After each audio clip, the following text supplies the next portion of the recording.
Assalamualaikum warahmatullahi wabarakatuh. Bismillahirrahmanirrahim. Alhamdulillahirabbil alamin. Wassalatu wassalamu ala asyrafil anbiya'i wal mursalin wa ala alihi wa ashabihi ajma'in. Rabbi shrah li sadri wa yassir li amri wahlul 'uqdatam min lisani yafqahu qawli.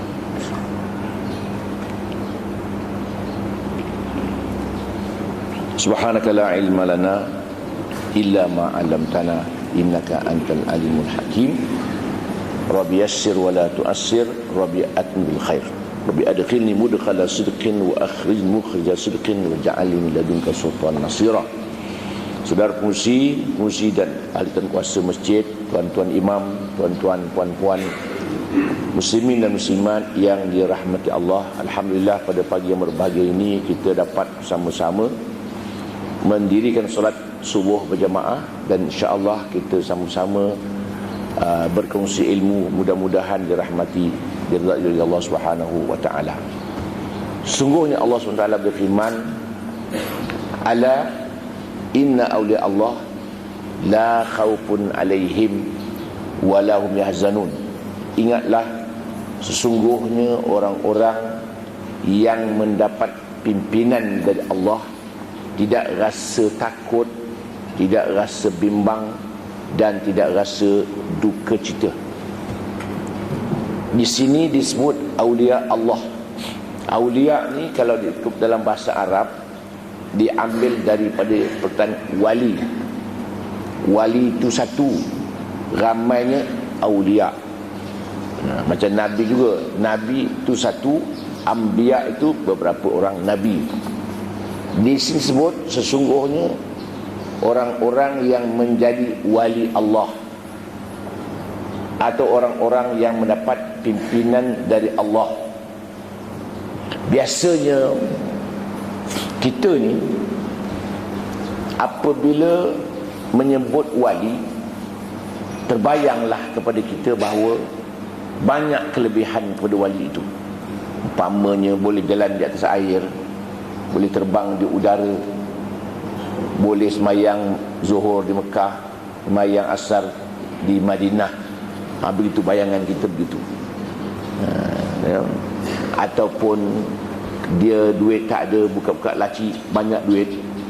Macam-macam lah dia punya. Sebenarnya itu salah satu di antara karamah, satu kelebihan yang Allah beri pada seseorang itu.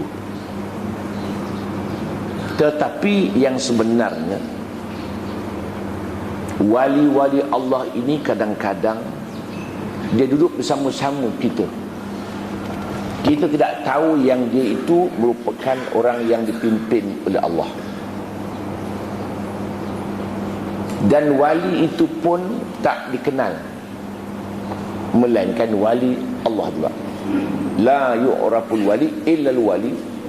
Tidak dikenal wali itu melainkan wali juga. Dan Allah sembunyikan para walinya di kalangan para hambanya. Pasal apa Allah sembunyikan? Supaya kita hormatkan ke semua orang. Tak tahu siapa yang menjadi wali.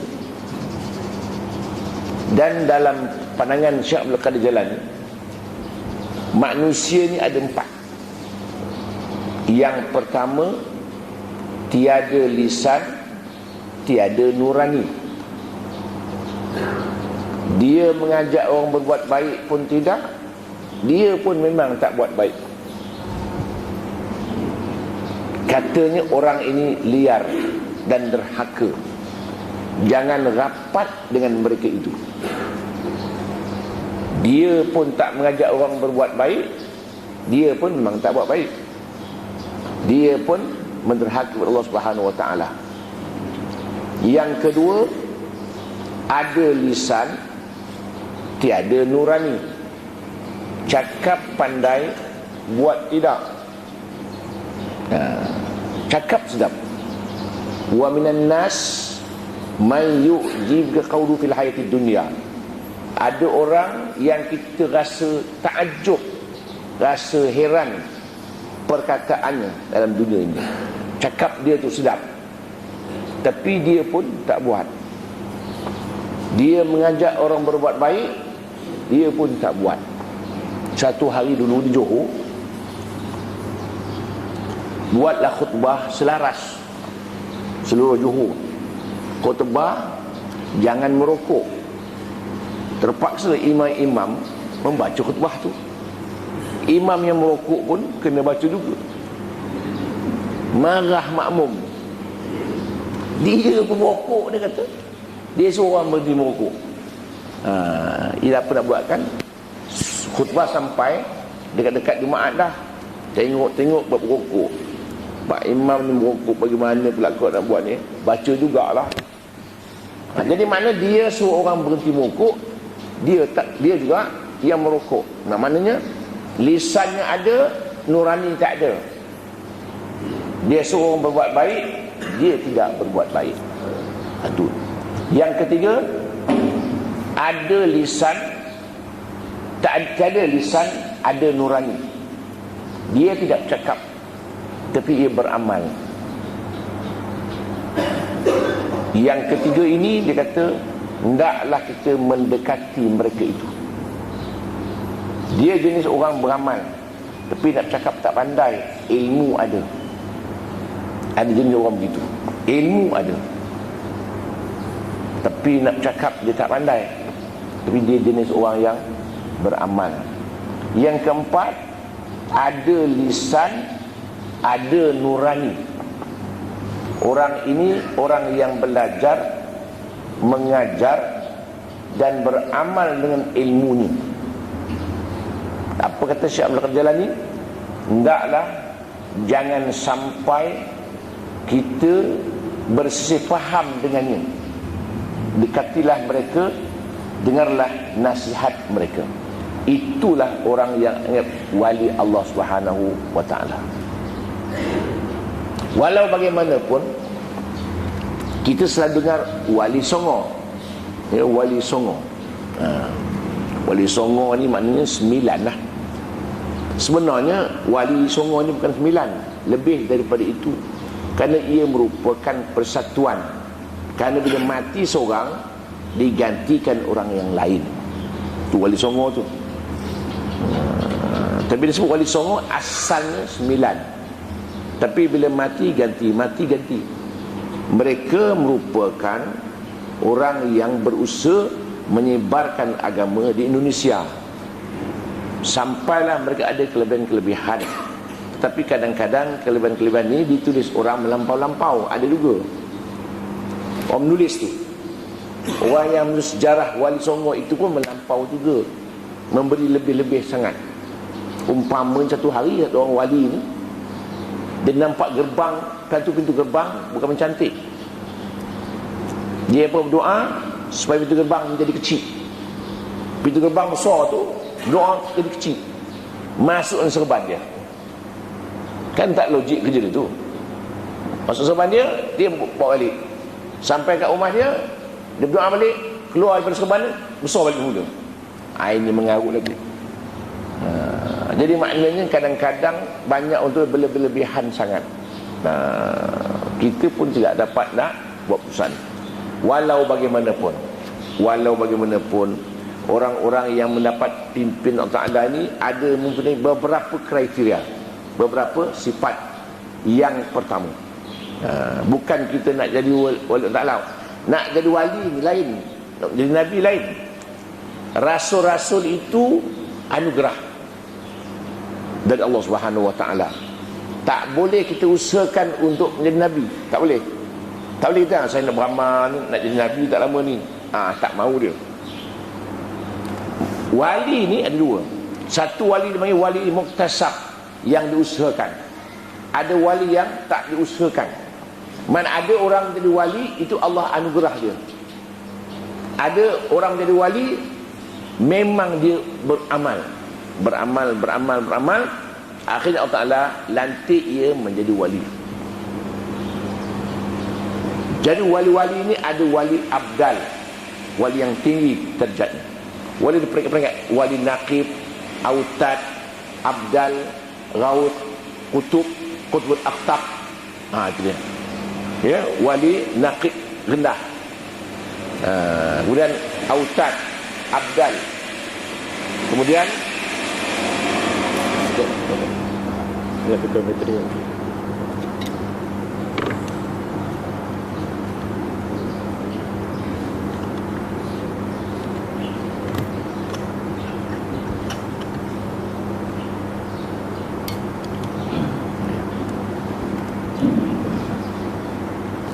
wali abdal, kemudian gaul, kutub, kutbul aqtab, sultan aulia. Sultan aulia merupakan raja kepada seluruh para wali. Jadi ada masing-masing punya kelebihan. Wali abdal hanya ada 2 negara saja, Syam dan Iraq. Wali abdal ada 40 orang. Wali abdal ada 40 orang. Apabila mati seorang, Allah gantikan wali yang lain pula. Tiap-tiap detik ada ulama menterjemahkan di sini orang-orang saleh. Ada ulama menterjemahkan wali-wali Allah ada di Syam dan ada di Iraq. Di Iraq ada 18, di Syam ada 22. Jadi 40. Mati seorang, ganti seorang. Ada hanya di Iraq dan di Syam. Wali-wali lain ada di negara-negara yang lain. Malaysia wali abdal tak ada. Wali badal ramai. Jadi maknanya, apa kriteria dia, apa sifat-sifat dia nak menjadi wali ta'ala? Orang yang mendapat pimpinan Allah. Yang pertama, dia ikhlas dan beramal. Yang pertama, ikhlas dan beramal. Apa bezanya beramal dengan ikhlas? Ikhlas dan beramal, macam kita bekerja lah, tuan imam ke, tuan qadi ke, datuk mufti ke, dia bekerja mendapat gaji. Ikhlas tak ikhlas tu? Ya, Bilal, imam, semua-semuanya bekerja dan mendapat gaji. Adakah ini dianggap ikhlas? Dia sembahyang dapat gaji. Macam sembahyang dapat gaji. Macam mana buat tu? Boleh ke tak boleh? Dia mengajar orang baca Quran, dapat allowance. Apakah mereka tidak dikira ikhlas? Jawapannya, mereka dianggap ikhlas dengan syarat dia mengambil gaji kerana bekerja. Ia mengambil gaji kerana menjadi imam. Ia mengambil gaji kerana menjadi qadi. Bukan menjadi qadi kerana nak mengambil gaji. Faham beza dia tu? Macam penceramah pun dapat duit juga penceramah ni. Tak ikhlas dia gagak. Tak bagi merungut tak dia gagak. Dia letak ikhlas dulu. Dia mengambil gaji kerana berceramah. Sayyidina Umar juga mengambil gaji daripada Baitul Mal. Sayyidina Umar mengambil gaji, satu hari gaji dia 1 dirham. 1 dirham tak banyak mana. Yang banyak 1 dinar. 1 dirham dia gaji dia. Tak berapa lama kemudian dia dapat tambahan gaji 2 dirham satu hari.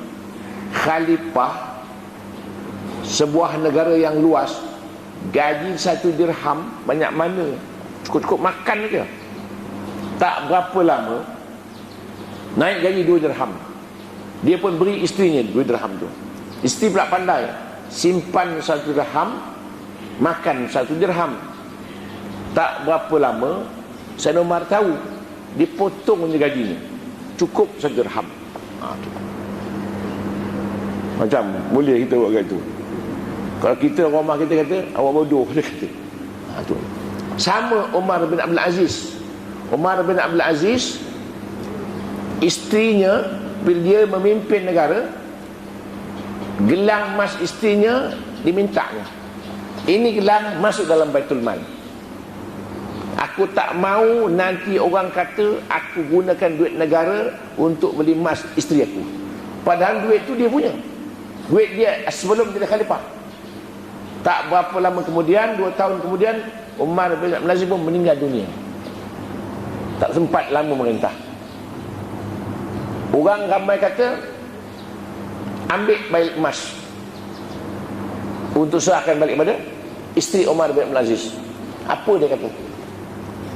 Kalau aku taatkan suami aku masa ia hidup, aku taatkan juga dia waktu dia meninggal dunia.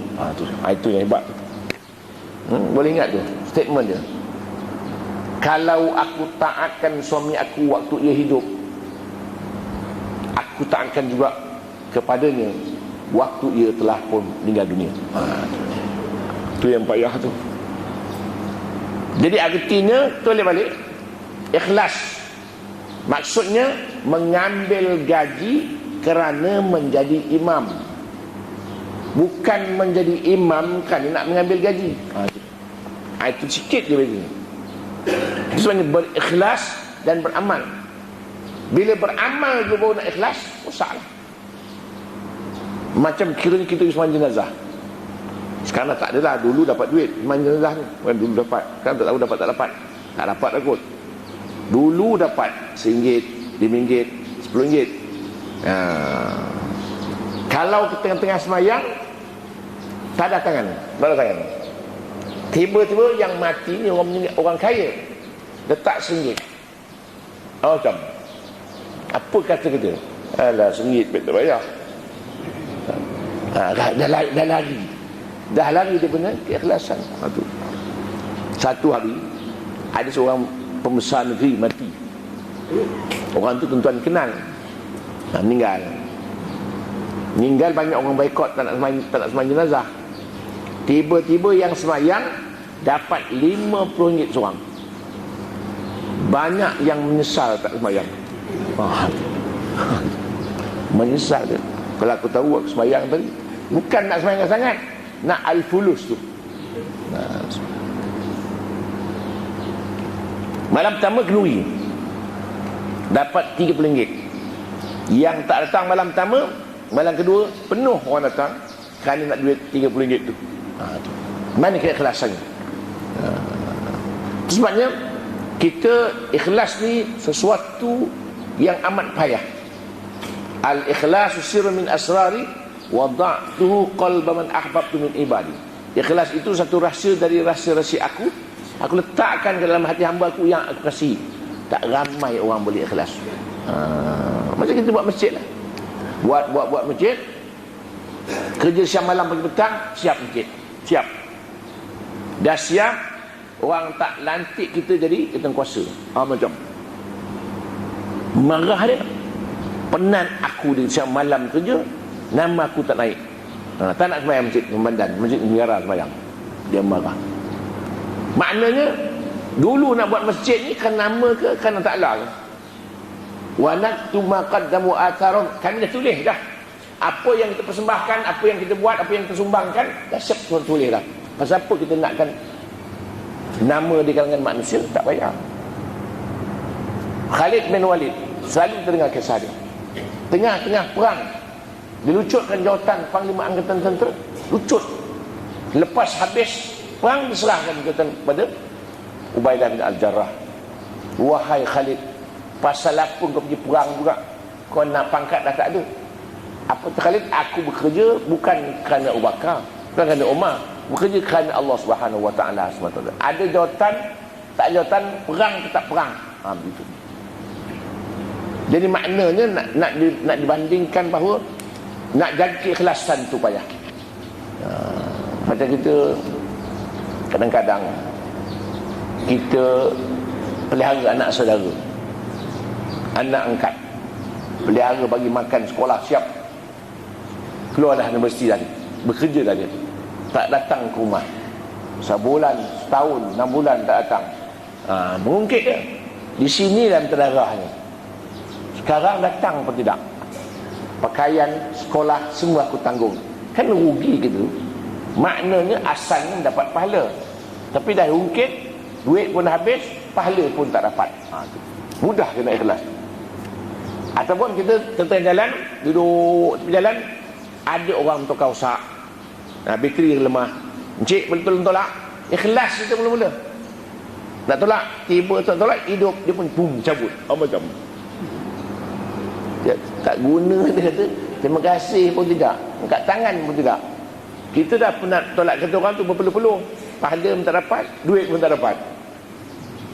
Kan elok diam je, habis sudah diam je. Itu ikhlas letak dulu tu. Mak kita kalau nak menjadi orang yang dipimpin oleh Allah Subhanahu Wa Taala, letak ikhlas. Itu sebab kita semayang tu 10 kali lillahi ta'ala. Ada setengah orang usalli fal subahi rakaati adaan makmuman lillahi ta'ala. Kemudian ulang lagi lillahi ta'ala. Kerana nak sebut. Sebenarnya itu sebutan. Itu sebab bila kita semayang, ada orang, tak ada orang, supaya itulah semayang, tak ada beza pun. Ada setengah orang, bila orang ada, lain semayangnya. Bila orang tak ada, lain semayangnya. Betul tak? Orang yang semayang di hadapan manusia dan di hadapan binatang pun sama je. Tak ada beza. Itu kadang-kadang payah. Kita datang masjid, hujan lebat. Semua orang tak datang. Kita seorang-seorang datang. Kita azan, kita jadi imam, kita jadi makmum. Pergilah kerja, pagi tadi hujan lebat suruh dia. Siapa pun tak datang, aku seorang yang datang. Kan dah tersebut. Kalau aku tak ada, tak ada azan orang. Itu sebab Imam Ghazali pesan semain tahajud malam-malam, nak subuh tidur sekejap. Pasal apa? Nak mengelak mata merah. Pasal apa nak elak mata merah? Nanti kalau orang tanya, merah mata, main tahajud. Kan bunyi itu. Ini payah. Itu jadi yang pertama, ikhlas dan beramal. Yang kedua, menjadikan Rasulullah SAW sebagai imam, pemimpin dan suri teladan. Menjadikan Rasulullah sebagai ikutan, tauladan. Maknanya kita kena bacalah sejarah Nabi tu sikit-sikit. Sempena pula sekarang ni orang sibuk dengan sambutan Maulid Rasulullah SAW ini, dibacalah setengah-tengah tempat tu, dibaca berzanji kan. Tapi berzanji ni kita tak ubah. Dulu sama je. Yang difikirkan lagu dia, tidak difikirkan makna berzanji tu. Sebenarnya kalau nak cerita sikit, berzanji ni bukan nama dia, nama kitab tu. Berzanji tu nama tempat tinggal pengarang kitab itu. Nama orang itu Abu Ja'far. Kampung dia namanya Barzanj. Maka dia katakan Barzanji. Dipanggil orang kitab tu Barzanji. Nama kitab Barzanji. Dia punya kitab rawi sebenarnya. Maknanya merawi, meriwayatkan cerita-cerita Nabi. Macam orang tu orang kampung Bandan. Jadi Abu Ja'far Al-Kampung Padani itu sebenarnya. Tapi pemahaman orang Barzanji itu nama kitab, bukan. Nama pengarang dia Abu Ja'far Al-Barzanji. Maknanya kampung dia namanya Barzanj. Begitu, tak apalah. Jadi dalam kitab tu macam-macam tulis. Memang canggih. Nak buat berzanji tu pun payah. Nak buat marhaban tu payah. Tu tengok ya, dia nak rangkap dia. Asyraqal badru alaina, ada 8 suku kata.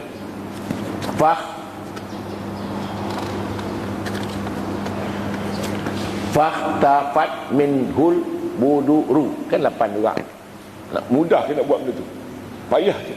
Ini dia panggil timbang dia. Nak buat syair Arab tu ditimbang, bukan suka-suka macam orang Melayu. Tak mahu dia. Orang Melayu suka dia aja, kan. Arab timbang, ilmu qawafi dia panggil. Maknanya ilmu arud namanya. Maknanya ditimbang-timbang. Kemudian apa lagi? Mithla husnik kama ra'aina, kan 8. Qattu ya wajhas sururi, kan 8. Mana timbang itu payah. Itu hebat ni kitab.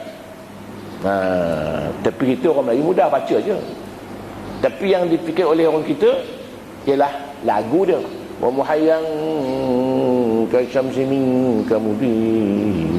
Tu mahal tu. Tu. Kita ambil makna dia. Kana Rasulullah SAW syadidul haya wa tawadu. Nabi itu orang yang paling malu dan orang yang paling merendah diri. Nabi dunia dia boleh pegang, tapi tidak menyombong. Tidak rasa besar diri dia. Tidak rasa hidung tinggi dia.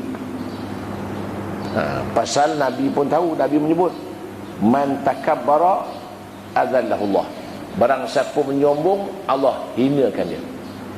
Man tawadha'a a'azzallah. Barang siapa yang merendah diri, Allah muliakan dia. Jadi kita jangan menyombong diri. Ya, kadang-kadang sombong ni bukan kira orang duit tak ada pun sombong juga. Ada jenis orang. Itu dalam hadis qudsi disebut, sungguhnya Allah Ta'ala marah kepada orang-orang yang menyombong, tetapi Allah lebih marah orang miskin yang sombong. Ya? Sesungguhnya Allah marah orang-orang yang sombong, tetapi Allah lebih marah orang miskin yang sombong. Udahlah miskin, pula lagi tak nak marah.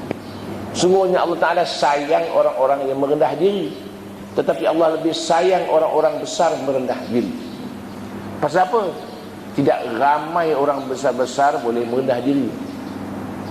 Tengok tuan, orang ada pakai dreba. Pakai dreba, dia mesti duduk belakang. Dia tak nak duduk depan. Tak nampak pakai dreba tu.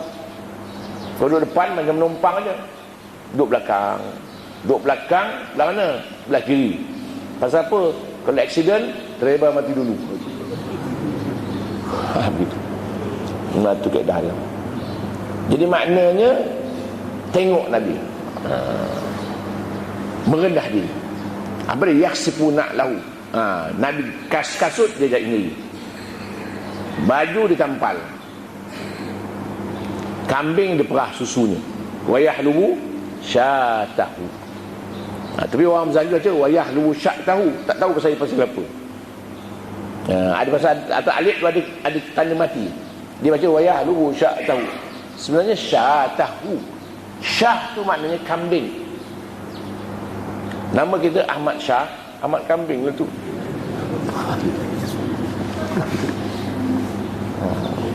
Dia action duduk mana? Duduk alam Syah. Oh, alam kambing duduk. Syah alam, kambing alam. Pasal kita ni ada pengaruh Arab, bukan pengaruh Parsi. Parsi Syah tu maknanya raja. Tapi kita ni kan pengaruh Arab. Tu. Tapi dengan raja-raja marah pula kita. Ada Syah belakang tu. Maknanya kita ada pengaruh Arab. Pengaruh Parsi. Itu mana Syah tu? Syah tu maknanya raja.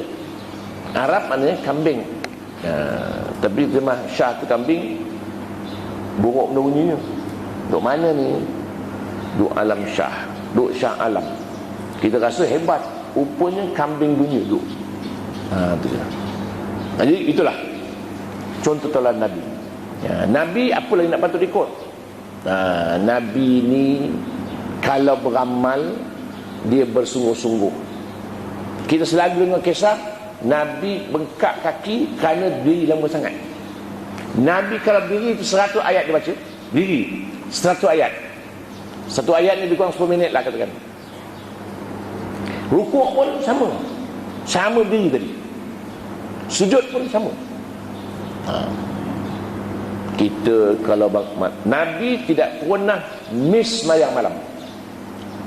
Nabi tak pernah miss sembahyang malam melainkan satu hari je. Pasal apa ada miss malam? Nak menunjukkan sembahyang malam tidak wajib. Kalau Nabi buat tak pernah miss langsung, menjadi wajib pula dia. Sama juga Nabi tidak pernah minum diri. Kata Sayyidina Ali, aku benci tengok orang-orang yang minum diri itu. Tetapi aku pernah tengok Nabi pernah minum diri satu kali. Pasal apa Nabi minum diri? Nak tunjukkan bahawa minum diri itu tidak haram. Begitu. Jangan kita kata sunnah pula minum diri itu. Minum diri macam ni. Nabi pun minum diri, ini sunnah. Bukan. Ini dipanggil litashri', untuk menjadi hukum. Maknanya Nabi minum diri itu nak tunjukkan kepada kita minum diri ini tidak haram. Kalau tanya pernah tak Nabi pernah buang air kecil berdiri? Pernah satu kali. Nak tunjukkan bahawa buang air kecil berdiri itu tidak haram. Hukumnya makruh. Kenapa Nabi buat makruh? Nabi nak tunjukkan hukum, dia buat begitu. Itu kaedah dia. Jadi Nabi sembahyang malam, kita kena main malam juga. Tu saya nak tambah pesanan. Masa untuk kita beramal tak cukup dah menurutnya. Jadi kita kurangkan tidur aja. Pasal apa? Pasal tidur ini merupakan mati sementara. Mati itu tidur selama-lamanya. Pasal apa nak mati sementara? Kalau kita tidur ni banyak sangat, sampai 8 jam sehari, bermakna 1/3 hari kita tidur. Umur kita 60 tahun, kalau tidur 8 jam, bermakna tidur saja 20 tahun. Tidur 20 tahun. Kemudian kita tidur pukul 11, pukul 4 kita bangun, cukup 5 jam. Pasal apa nak pejam mata lama sangat? Maka kita bangun sembahyang, pasal untuk menerangkan kubur apabila kita meninggal dunia besok, biar kubur terang. Jangan kita harapkan doa orang hidup. Jangan harap doa orang yang hidup. Kita yang nak pergi, kita bawa sendiri. Orang hidup ni doakan sehari 2 hari je, lepas tu tak doa dah, lupa dah dia kita. Kalau kita tak siap nak bawa, itu apa kata Sayyidina Ali dalam bab takwa, apa mentakwa? Al khaufu minal jalil, takut kepada Allah. Wal amal bit tanzil, beramal dengan Al-Quran. Wal qanaah bil qalil, cukup yang sedikit rezeki. Wal isti'dad liyaumir rahil, dan sedia untuk menghadapi hari akhirat. Man siap dah, siap sebelum mati dah siap.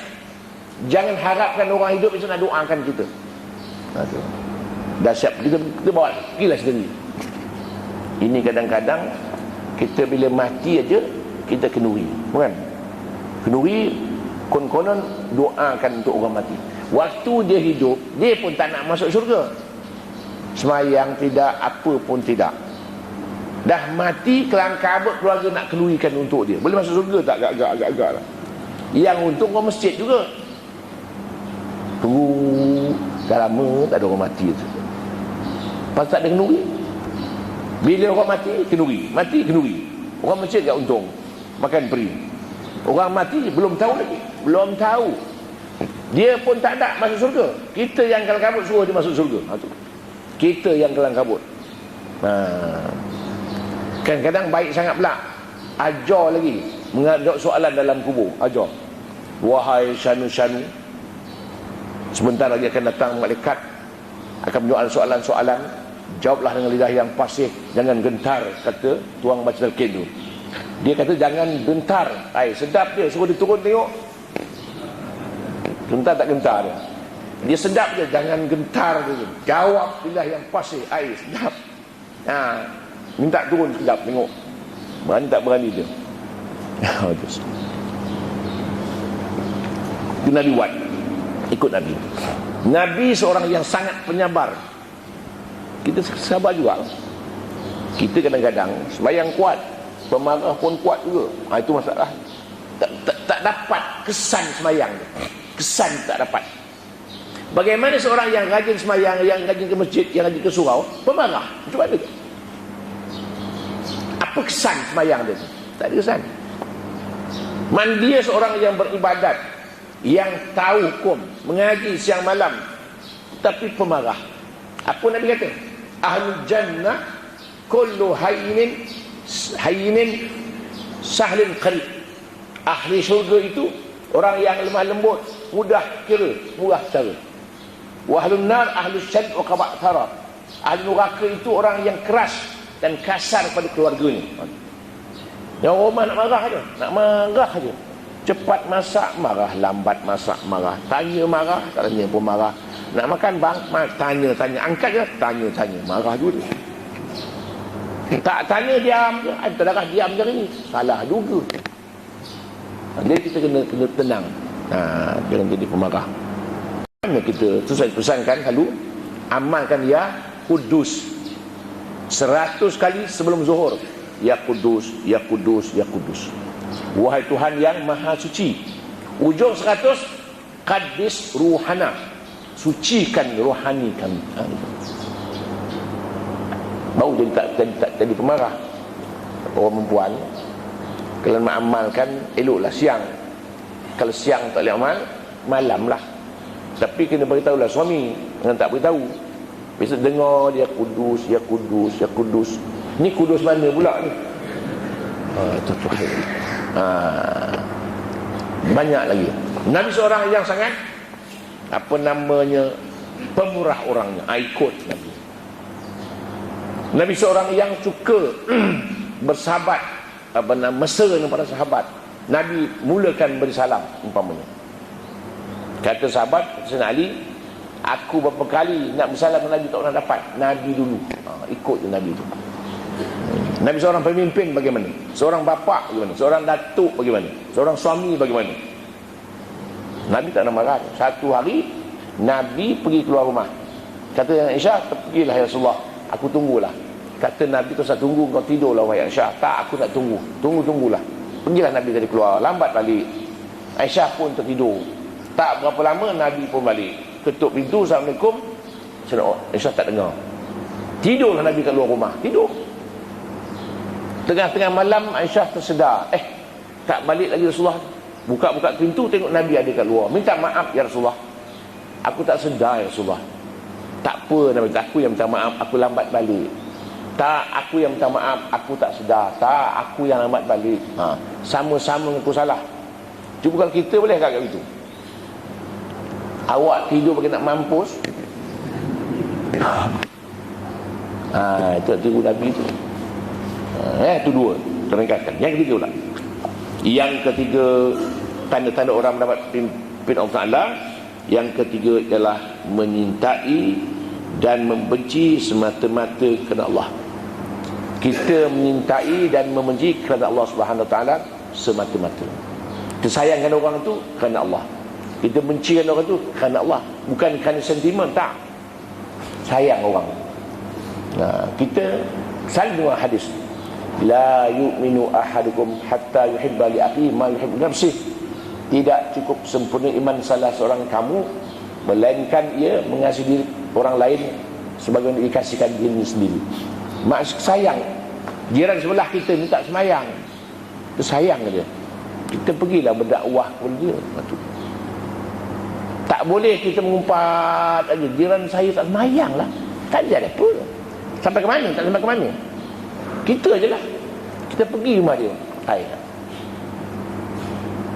Pandai-pandailah nak mengajak orang beribadat itu supaya dia terasa hatinya. Jangan keras. Walaupun tafazzan ghalizal qalbi dan fadl hawlik. Kalau keras, orang lari. Kita tenang aja. Tenang, ajak perlahan. Macam zaman Nabi dulu lah. Nabi macam ni buat. Seorang sahabat datang. Ya Rasulullah, saya nak beriman ya Rasulullah. Ada apa masalah? Nabi tak ada apa masalah, masuk aja lah. Tapi ada masalah ya Rasulullah. Apa masalahnya? Saya ni rajin mencuri. Tak apa Nabi kata, kau mencuri lah. Bagus. Masuk Islam boleh mencuri lagi? Boleh. Ucap Islam macam mana? Tetapi engkau jangan menipu sudah. Mencuri boleh, menipu jangan. Sukalah orang tu. Pasal dia bukan rajin menipu, dia rajin mencuri aja. Baliklah dia. Suka dia. Tak berapa lama kemudian dia nak pergi mencuri balik. Terfikir di hati dia, kalau aku mencuri, tiba-tiba jumpa Nabi tengah jalan, dia tanyanya aku, kau mencuri tak lagi? Apa aku nak jawab? Aku mencuri. Kalau aku jawab aku tak mencuri, aku menipu. Aku sudah jadi tidak menipu. Kalau aku mengaku aku mencuri, Nabi akan potong tangan aku. Elok aku berhenti mencuri. Tak mencuri. Psikologi tu. Kalau Nabi halang mencuri, tak beriman dia. Sama kisah di England itu juga. Ini pandai orang putih. Dia cuba pencen balik kampung. Pencen balik kampung dengan harapan bila kampung ni senyap sunyi lah, bandar bising. Orang tua dah kencing. Balik kampung, rupa-rupa lagi bising. Budak-budak muda-mudanya ni main muzik depan rumah dia, lagi bising. Macam mana nak buat ni? Nak dilarang, tak boleh larang pun. Dia jumpa ketua budak-budak ni. Dia kata, awak ni muzik pagi sampai petang, boleh tak sambung sampai malam? Dia bukan suka pun. Sambung malam, saya akan bagi duit, dia kata.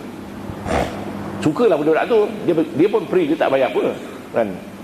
Bagi duit, bagi. Sampai sebulan-bulan, dia kata, bulan ni saya duit tak ada, boleh tak saya bagi sikit? Kata budak, sikit pun tak apa. Tak lama, kan masa lama, tak lama datang jumpa budak-budak tu. Dia kata, saya langsung duit dah tak ada, boleh tak saya tak bagi duit langsung? Mana boleh, dia kata. Kalau gitu saya tak nak muzik lagi dah. Elok itu, dia pun tak nak muzik pun. Itu teknik dia. Itu nak pandai. Maknanya dia acah dulu, akhirnya berhenti bermuzik, aman dia. Dan itu pandai. Datang seorang sahabat jumpa Nabi. Ya Rasulullah, benarkan saya buat maksiat ya Rasulullah, berzina ya Rasulullah. Kata para sahabat, bukan minta. Ada sahabat nak melepuk dia orang tu. Jangan, Nabi kata, panggil menghadap. Kau suka tak keluargamu berzina, adik-beradikmu tak suka ya Rasulullah, orang lain pun tak suka, sama kau tak suka tu. Akhirnya dia tak zina sampai dia meninggal dunia, tak buat maksiat. Begitu cara Nabi. Seorang badui pula, dia kencing dalam masjid pula. Lagi satu hal, dalam masjid dia kencing, Nabi tak marah pun. Apa dia? Ambil air segayung, jurus, Nabi kata, sabu alaihi dhanuban min ma', jurus. Pasal apa Nabi tak marah? Dua sebab. Yang pertama, dia orang badui, tak kerti hukum. Yang kedua, kalau dia marah, dia diburu tentang bukan, berterabur lagi kencing Thailand, penuh masjid kencing dia aja. Yang ketiga, Nabi nak mengajar orang bagaimana untuk basuh kencing dalam masjid. Betul. Yang keempat, jangan segah orang tengah buang air kecil, terperanjatnya,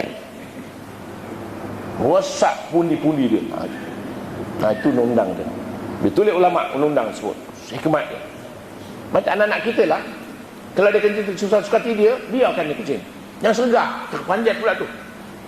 Tak kencing seminggu tak kencing dia, terpanjat. Itu psikologi. Ada orang berkahak pula depan masjid tu, ada tingkap berkahak. Nabi ambil basuh je, Nabi tak kata apa pun. Itu maknanya itu nak tiru Nabi tu, bukan mudah nak tiru tu. Habis. Jadi begini, balik. Kita sayangkan orang, bencikan orang kerana Allah Subhanahu wa ta'ala, bukan benci tak masa-masa. Dan jangan sekali-kali kita bencikan orang kan dengar orang lain cakap. Itu silap satu. Kita benci orang bukan pasal apa, dengar orang cerita. Jangan sekali-kali mendengar cakap orang sebelum kaji siasat. Dia memang dia benci dah, dia cerita pula kebencian dia pada kita, kita pun tumpang sama. Kan salah tu. Apa Nabi kata? Ya Ali, la taqdiyanna hatta tasma' kalam al-akhar kama sami'tu min al-awwal. Wahai Ali, jangan kau buat hukum sehinggalah engkau dengar orang yang kedua sebagaimana kau dengar orang yang pertama. Dua-dua kena dengar. Kadang-kadang orang yang cerita dulu yang tak betul. Saya selalu begitu, telefon, Ustaz, suami saya memang tak guna, dia kata. Nanti dulu, saya kata, datang dua-dua, baru kita tahu buat hukum. Seorang belum tahu, kadang-kadang yang menelpon dia yang salah, dia nak tutup kesalahan dia tuduh orang lain dulu. Macam kita gini lah, saya nak cara kita nak selesai masalah mudah ya. Kita terlanggar kata orang, nak buat macam mana? Nak tutup kesalahan kita, kita marah dia dulu, peranjat dia. Dia lupa yang dia betul, yang kita salah. Orang yang salah marah orang yang betul, peranjat orang tu. Itu teknik. Jangan buat lagi tu, ni teknik aja. Teknik. Tulis orang putih dalam buku. Orang putih tulis bagaimana untuk tutup kesalahan. Kita langgar tu orang, kita langgar kata dia, kita marah pula dia. Teknik dia. Dia tulis orang putih panjang-panjang, orang putih ni pandang-pandang macam-macam. Contohnya dia kata, Satu orang itu nak tackle seorang perempuan yang cantik, tackle tak dapat. Nak buat macam mana? Senang je. Langgar kereta dia. Langgar kereta dia, tinggal kereta tu, tulis apa hal, hubungilah saya. Dapatlah tu. Teknik. Orang putih pandai. Habis. Jadi yang keempat, tidak menyimpan perasaan dengki, benci, dendam dan hasad pada siapa sahaja dari hamba Allah. Tak. Simpan. Jangan dengki, jangan dendam, jangan hasad pada siapa sahaja. Jangan dengki, jangan khianat, jangan apa, jangan. Itu dah. Itu masalah hatilah.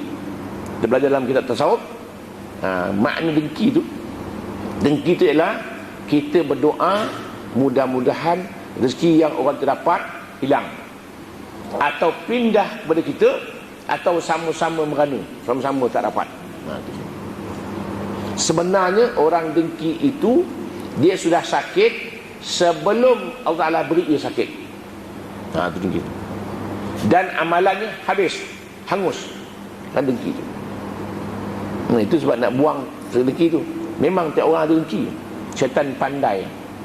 Syaitan yang mula-mula dengki pada Nabi Adam AS, menyebabkan Nabi Adam terhumban dari syurga itu. Kalau kita dengki, jadi kita adik-beradik kepada iblis itu. Sekarang ni banyak masalah dalam negara kita. Sihir cukup banyak.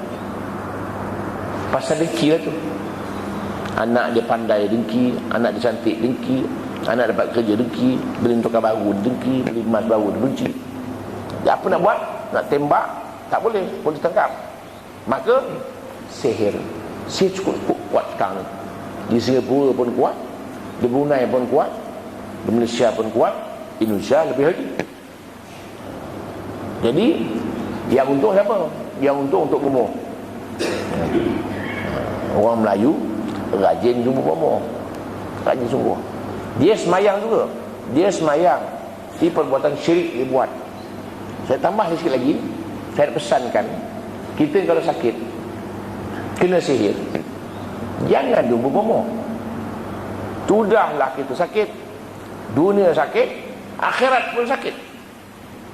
Banyak orang jumpa dengan orang-orang asli di Gemas ke Segaman, tulis bilang sedia mengubati berbagai-bagai penyakit. Orang asli. Pelik kita orang mengaji Amerika, Jepun, Korea, Spanyol, Amerika, berubat orang tak sekolah. Koman betul gitu. Sekarang begitu, sembahyang dia tapi kuat sihir. Macam bentuk sihir ada. Pasal dengki. Orang senang dia dengki, orang susah dia benci. Kan susah je, tak hidup kita. Senang orang dengki. Dia bila orang kaya dengki orang kaya tu. Dia tak baca orang kaya tu kerja teruk, dia nampak senang tu. Waktu dia kerja dulu dia tak nampak. Bila senang sakit hati dia. Ini menunjukkan iblis telah menguasai dia.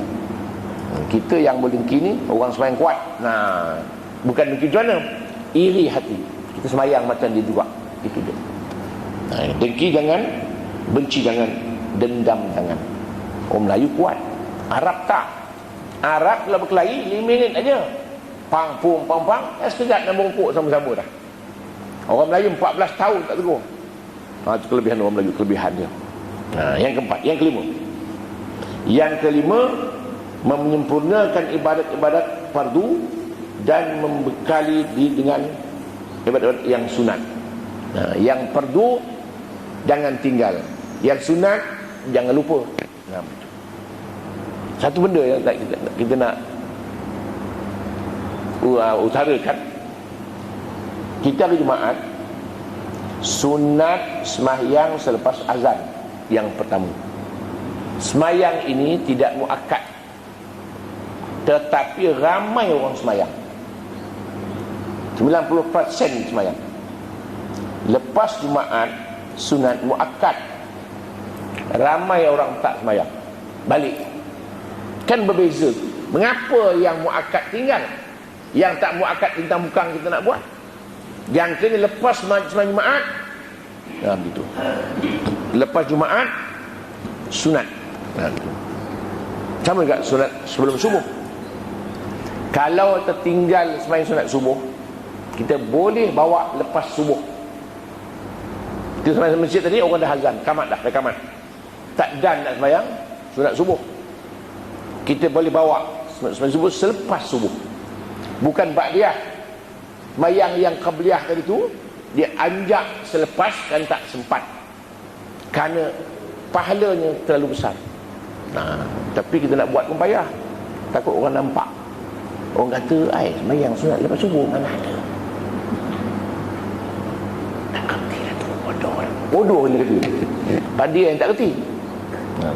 Maknanya boleh bawa. Saya pun tak nak buat. Pasal pun takut orang kata ustaz pun tak kerti. Sekali saya buat sembahyang sunat subuh lepas subuh.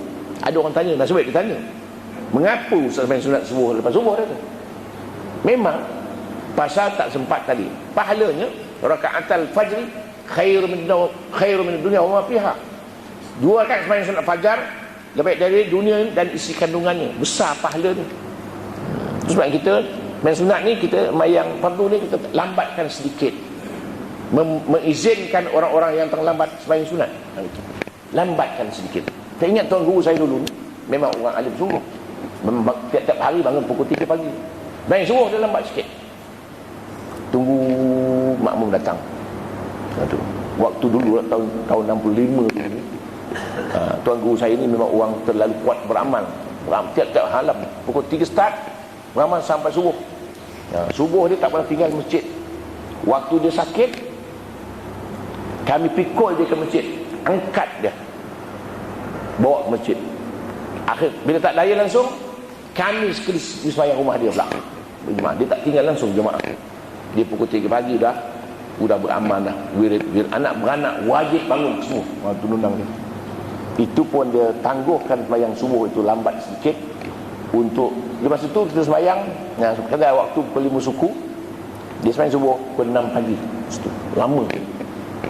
Mengizinkan orang-orang jemaah datang yang lambat. Itu sebab kita nak pesan juga, kadang-kadang ada kesilapan. Tarhim ini cukuplah 10 minit saja. Tak payah sampai tengah jam mengganggu orang sedang tidur.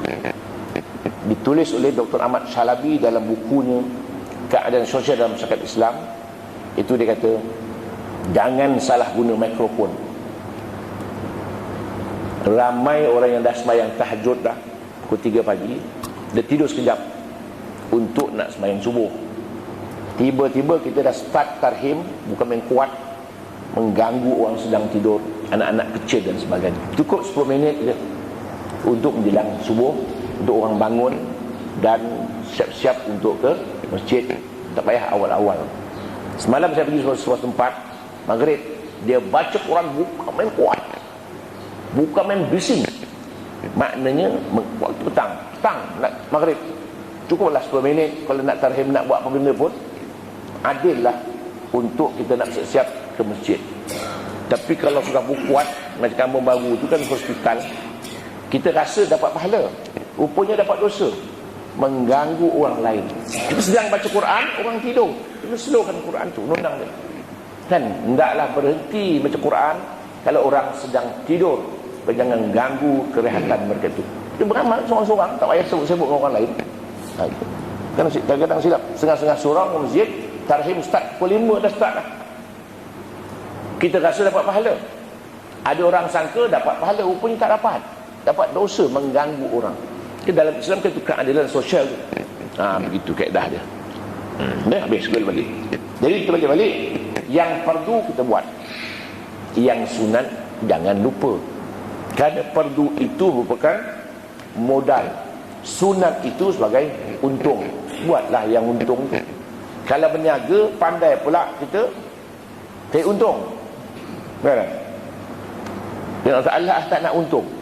Saya pesankan kita umur lewat, tepik pesan gini, malam-malam tuan-tuan bangun awal, mayang sunat uduk dulu 2 rakaat, sunat taubat 2 rakaat, tahajud 8 rakaat. 2, 2, 2, 2. Dan mayang hajat 2 rakaat. Witir 3 rakaat. 17 rakaat. Tak ada masa dah nak tangguh-tangguh orang ni. Maknanya bangun pagi-pagi 2 rakaat wuduk. Ingat cerita Bilal. Mayang sunat taubat, ingat dosa yang telah lalu. Tahajud, kata di Dr. Aid dalam bukunya, hendaklah kita sembahyang tahajud walaupun beberapa minit nak masuk waktu subuh. Maknanya jangan tinggal lah. Ya, saya ulang lagi. Hendaklah kita sembahyang tahajud walaupun beberapa minit nak masuk waktu subuh. Jangan tinggal. Nah, begitu. Jadi maknanya tahajud jangan tinggal tu. Tak dapat 8, 2 cukup. Jadi sebenarnya 17 rakaat. Jadi 2 wuduk, 2 taubat, 4 kan? 4 tahajud, 8. Jadi berapa? 12. 2 hajat, 14. 3 witir, 17. Jangan tinggal witir. Kalaulah subuh dekat, habis dah. Sembahyang witir 1 rakaat. Penutup sembahyang malam. Kalau tak boleh berdiri, duduk. Tu melampau sangatlah. Dah 1 rakaat, duduk pula. Separuh harga ibadat. Sembahyang duduk sunatnya hukumnya boleh, tetapi pahalanya separuh kalau tidak uzur. Jadi sunat. Duha jangan tinggal. Koman-koman 2 rakaat. Yang bagus kurang-kurang sempurna 4 rakaat. Yang panjang 8 rakaat. Nah gitu. Buat 2 pun jadilah. Ansu-ansu. Main hajat kita buat tiap-tiap malam. Pasal apa? Besok ada masalah, tak payah kalang kabut. Banyak orang jadi gila pasal dia tak pernah semayang malam. Dia semayang malam sampai 80 rakaat. Nah, gila lah dia. Dia tak boleh baca Yasin, tak boleh baca. Ada masalah, baca 41 kali seorang-seorang. Tak lama cakap seorang ke dia. Pasal apa jadi gila isip gitu? Pasal dia tak boleh buat, dia paksanya buat. Itu dia urusan. Tiap-tiap malam minta apa huda? Ya Allah Tuhanku, makbulkan permintaan aku pada bila-bila masa aku minta. Itu 2 tu minta, 1 tu minta. Besok lusa kita buat ada masalah, Allah akan makbulkan permintaan. Jangan tunggu ada masalah baru nak minta. Tak, sekarang minta. Nak start malam ni. Malam ni kalau tak boleh buat 13, buat 2 dulu ataupun 3 rakaat. Tak boleh 3, 1. 1 tak boleh, tak payahlah. Tidur ajalah. Begitu. Jadi maknanya kita ambil sampai 5 saja. Insya-Allah sambung yang ke-6 ceramah akan datang. Wallahu a'lam. A'udzubillahi minasyaitonir rajim. Bismillahirrahmanirrahim. Alhamdulillahirabbil alamin. Wassalatu wassalamu ala asyrafil anbiya'i wal mursalin wa ala alihi washabbihi ajma'in. Allahumma arhamna bil Qur'anil azim waj'alhu lana imama wa nura wa huda wa rahmah. Allahumma dzakirna minhu ma nasina wa 'allimna minhu ma jahilna warzuqna tilawatahu ana al-laili wa atrafan nahar waj'alhu lana hujjatan ya rabbal alamin. Allahumma anfa'na warfa'na bil Qur'anil azim wahdina bil ayati wa dzikril hakim. Taqabbal minna innaka antas samiul alim wa tub 'alaina ya maulana innaka antat tawwabur rahim. Wa sallallahu ala Muhammadin wa ala alihi wa sahbihi ajma'in. Walhamdulillahirabbil alamin. Assalamualaikum warahmatullahi wabarakatuh.